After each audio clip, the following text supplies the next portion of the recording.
فرمایا اے محبوب مجھ پر یہ واجب ہے. اللہ پر کوئی چیز واجب نہیں، لیکن وہ از خود اپنے اوپر کوئی چیز واجب کر لے، یہ اس کا فضل ہے. اللہ نے فرمایا اے محبوب مجھ پر یہ واجب ہے، آپ کے کسی امتی کا ٹوٹا دل کوئی جوڑ دے گا، میں بغیر حساب و کتاب کے اس کو جنت میں داخل کروں گا. آپ کے کسی امتی کا جس کا دل ٹوٹ گیا ہوگا اگر کوئی جوڑ دے گا، میں بغیر حساب و کتاب کے اس کو جنت میں داخل کروں گا. حضرت عائشہ نے فرمایا یہ تو بڑا اچھا نسخہ مل گیا، یہ تو بڑی پیاری بات مل گئی. بسا اوقات ایسا ہوتا ہے کہ ہم لوگ کسی کا دکھ درد ہی سن لیتے ہیں تو اس کے دل کو تسلی مل جاتی ہے، آرام مل جاتا ہے. حضرت عائشہ دوڑی دوڑی گئی اپنے والد کے پاس اور کہا ابا جان مشورہ کر آئے، اللہ کے رسول نے بڑی پیاری بات فرمائی، بڑی اچھی بات فرمائی. کہا بتاؤ عائشہ کیا فرمایا رسول اللہ؟ حضرت عائشہ نے فرمایا محبوب کہتے ہیں کہ اللہ پر وہ چیز واجب ہے کہ آپ کے امتی کیا کوئی ٹوٹا دل ہوگا نا جس کا دل دکھا ہوگا، کسی ٹوٹے دل کا کوئی مداوا بن جائے گا، کسی ٹوٹے دل کو کوئی جوڑ دے گا، اللہ پر یہ واجب ہے کہ بغیر حساب و کتاب اس کو جنت میں داخل کرے گا. حضرت صدیق اکبر نے جب یہ سنا تو آپ زاروں قطار ہونے لگے، آنسو رونے لگے. حضرت عائشہ نے فرمایا ابا جان یہ کوئی رونے والی بات تو نہیں ہے، یہ تو خوشی کی بات ہے.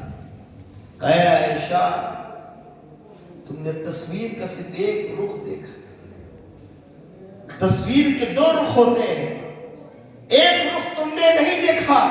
رسول پاک نے جنتی ہونے کی خوشخبری تو سنا دی، لیکن سنو تصویر کا دوسرا رخ یہ ہے کہ رسول پاک کے کسی امتی کا اگر کوئی دل توڑ دے گا تو بغیر حساب و کتاب کے جہنم میں ڈالا جائے گا. مومن کا دل بہت قیمتی ہوتا ہے. اللہ فرماتا ہے نا میرا مسکن مومن کا دل ہے.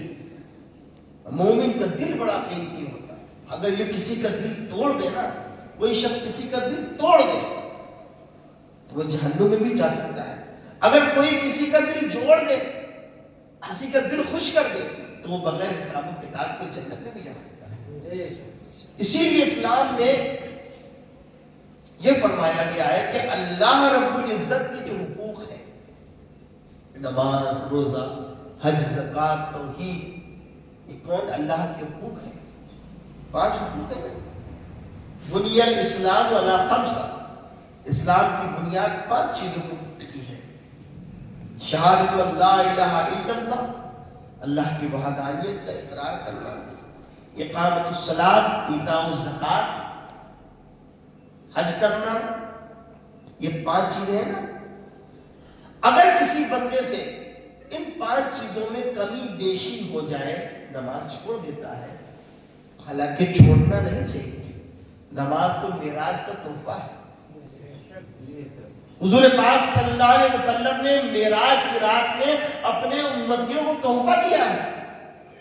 اگر کوئی عزیز ہم کو، ہمارا بہت چہیتا کوئی، بہت پیارا کوئی آپ کو کوئی تحفہ دے، جیسے پیر اپنے مرید کو کوئی تحفہ دے، استاد اپنے شاگرد کو کوئی تحفہ دے، تو آپ اس کو بہت قیمتی سمجھتے ہیں، سنبھال کے رکھتے ہیں نا.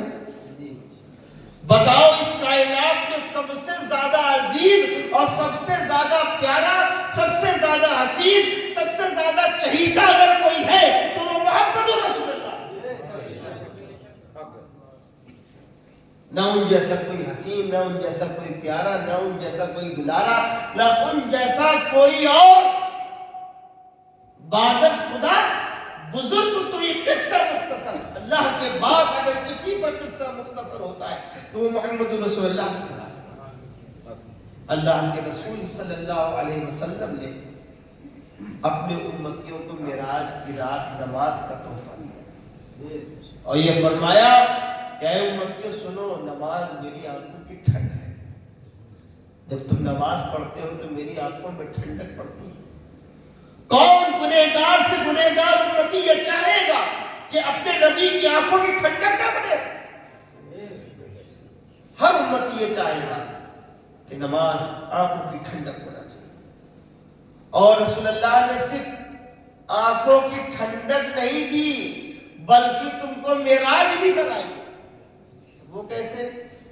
اللہ کے رسول صلی اللہ علیہ وسلم نے فرمایا میری معراج یہ ہے کہ میں اپنے رب کی طرف گیا، لیکن مومن کی معراج کا ہے.